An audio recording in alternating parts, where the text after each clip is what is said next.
ज़बरवन पहाड़ी के दामन में बसे एशिया के सबसे बड़े बाग़ गुलिलाला में इन दिनों तैयारियां ज़ोर शोर से जारी हैं और तवक्का ये की जा रही है कि रवां माह में ही इसे आवाम के लिए खोल दिया जाएगा। इस वक्त मज़ीद जानकारी के लिए हमारे साथ बात करने के लिए मौजूद हैं असिस्टेंट फ्लोरिकल्चर ऑफिसर और incharge tulip garden Asif Ahmad. Sir, सबसे पहले प्रोग्राम में खुशामदीद।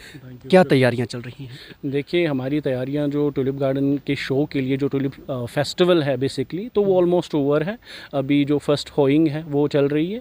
बाकी जो फेस्टिवल की प्रिपरेशन है वो ऑलमोस्ट हमने की हुई है एंड वेरी सून इसकी जो फॉर्मल अनाउंसमेंट होगी वो एडमिनिस्ट्रेटिव डिपार्टमेंट और डायरेक्टरेट उसकी अनाउंसमेंट होगी एंड इंशाल्लाह it will be formally open to the public. इस बार क्या कोई नई इकसाम के ट्यूलिप्स भी मुतारिफ़ किए गए हैं?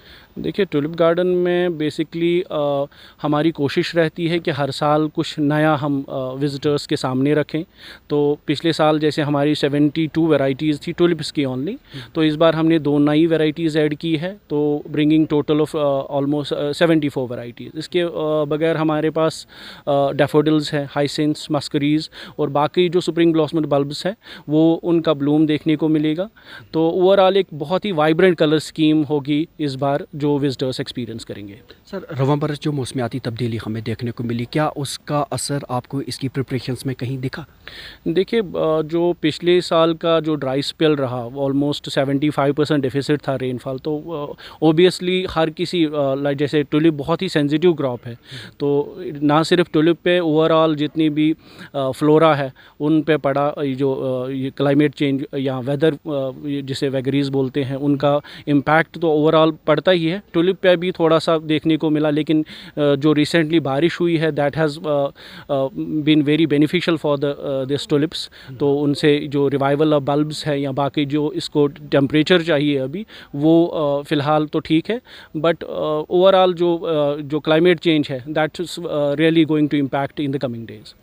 जो इनका टाइम स्पेन है, क्या उसे एक्सपेंड करने के लिए कोई कोशिशें आपकी जानिब से की गई? जैसे पिछले वक्त ट्यूलिप गार्डन का दौरानिया 30 दिन रखा गया 15 दिन के बजाय, क्या इस बार भी उसमें कुछ तब्दीली दिखेगी? देखिए, ट्यूलिप जो है ये बहुत ही सेंसिटिव क्रॉप है। ओवरऑल अगर लाइव देखें जो एक ट्यूलिप बल्ब की वो 10 से 15 दिन है टोटल। यहाँ जैसे हमारी जो कलर स्कीम है और प्लांटिंग स्कीम जिसे हम बोलते हैं वो हमने ऐसे डिवाइस की होती है जैसे अर्ली, मिड और late tulip variety, so that हम इस ब्लूम को एक्सटेंड करते हैं। अदरवाइज इसकी जो ट्यूलिप बल्ब की जो लाइफ है दैट्स ऑलमोस्ट 10 to 15 डेज, लेकिन हम उसको प्रोलॉन्ग करते हैं because of our planting pattern, या डिपेंडिंग अपॉन कौन कौन सी वैरायटीज़ है। जैसे अर्ली वैरायटीज़ पहले आती है, उसके बाद मिड आएंगी, उसके बाद लेट, तो ये स्ट्रेच होके ऑलमोस्ट 25 to 30 डेज़ रहता है।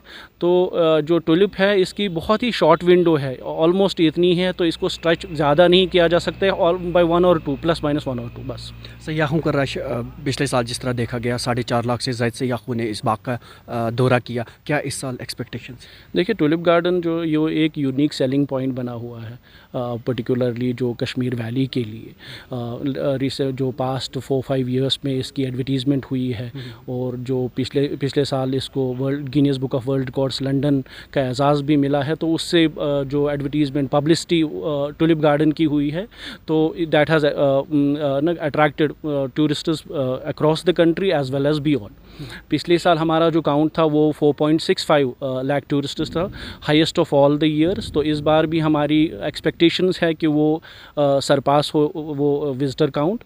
तो इस बार हम इंशाल्लाह उम्मीद करते हैं कि काफ़ी रश होगा टूरिस्ट्स का ट्यूलिप गार्डन जो देखने को आएंगे। गुज़श्ता बरस के तजुर्बात का फ़ायदा लेते हुए क्या इस बार सयाहों की सहूलियात के लिए किन चीज़ों को आपने रखा है? देखिए, विज़िटर एमिनिटीज़ का हम जो गवर्नमेंट हमेशा ख्याल रखती है, पर्टिकुलरली जो पब्लिक कन्वीनियंसेस है उनका, या बाकी जो ट्यूलिप गार्डन में थोड़ी सी दिक्कत होती थी टूरिस्ट्स को, वो ग्रीन स्पेसेस को लेकर होती थी।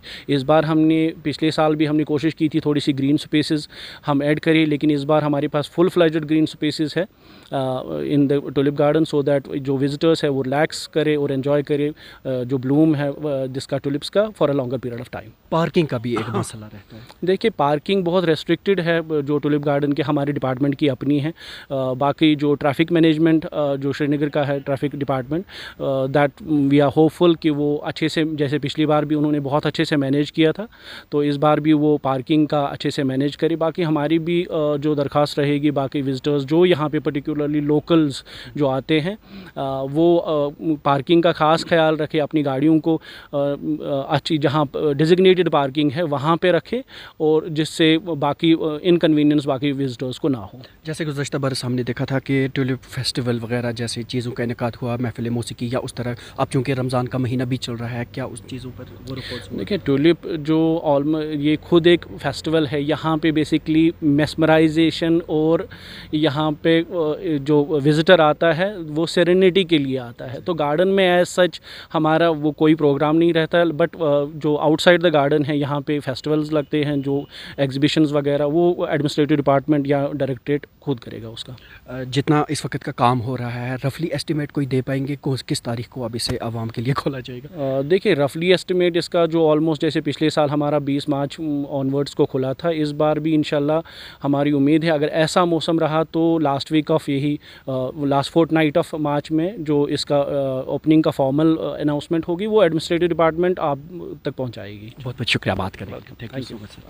तो नाज़रीन, आप थे आसिफ अहमद जो कि इंचार्ज हैं ट्यूलिप गार्डन के, और इनका साफ तौर पर यही कहना है कि 2 नई अक़साम के साथ 74 नई अक़साम ट्यूलिप्स की अब की बार इस बाग़ गुल लाला में हमें देखने को मिलेंगी, और तवक्का यही है कि 20 मार्च तक इस बाग को सयाहों के लिए खोल दिया जाएगा।